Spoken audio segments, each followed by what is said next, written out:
Millions seem to believe that it's wrong to deliberately set out to earn a lot of money. It is not at all wrong.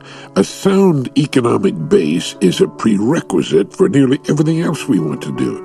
It also means we're serving people. Money is a fact of life. The more we have, the more we can do with it. It's the people with money who can do most for those without it. Poor people tend to serve little, and since their sowing is limited, so is their harvest. But by far the great majority of unsuccessful people are unsuccessful because of the limited nature of their information base, their education on this subject. Now, this doesn't mean they're uneducated on other subjects. They may well be. But if they don't know what produces enough money to live well, they will remain unsuccessful in the money department. Now, that doesn't mean they'll be unsuccessful people by any means. Some of the most successful men and women never earn very much money, but successful people tend to produce the wherewithal they need from one source or another. Millions stop growing at a certain stage of their development, some at 17, others at 19 or 20, and millions at 30 or 35. And from that point onwards, they coast, making little or no effort toward self-improvement. Perhaps the most astonishing fact of all is the way people try to stretch an education, which for most of them ended at about age 18, and for those who went to college at 20 or 21.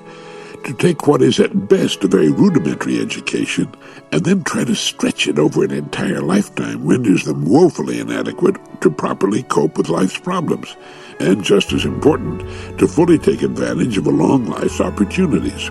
The sad fact is that the majority of Americans don't know very much about anything at all. They are pitifully undereducated and have little or no interest in anything calculated to add useful information to their lives. People raised in educated families, surrounded by interesting books and conversation, grow up taking information for granted. It isn't more difficult for them, it's just that they give more attention to factors that are lightly skimmed over or missed entirely by the uneducated. But there are, of course, the exceptions.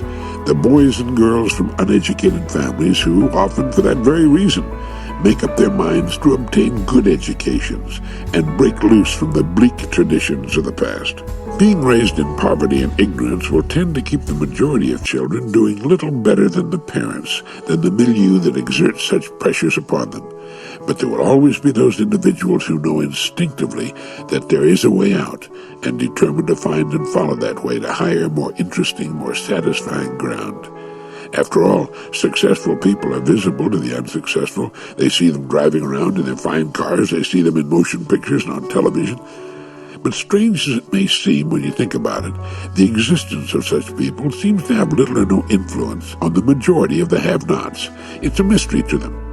It's as though all successful people are simply born that way, ordained by fate to run things and be successful, live in beautiful homes and travel the world, while they, the unsuccessful, have been selected to live at the lower end of things. That beautiful statement in the Declaration of Independence, that all men are created equal, that they are endowed by their Creator with certain unalienable rights, is a political statement. It guarantees life, liberty, and the pursuit of happiness to all men and women who are citizens of this favored land. But while their rights are guaranteed, the rest must be up to them. What they do to qualify themselves for life, liberty, and the pursuit of happiness is strictly up to each of them.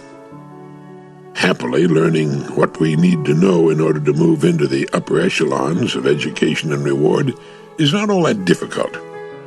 It takes a certain amount of dedication and discipline, which, unfortunately for many, is looked upon as an invasion of those very liberties in the pursuit of happiness the Declaration of Independence tells us about.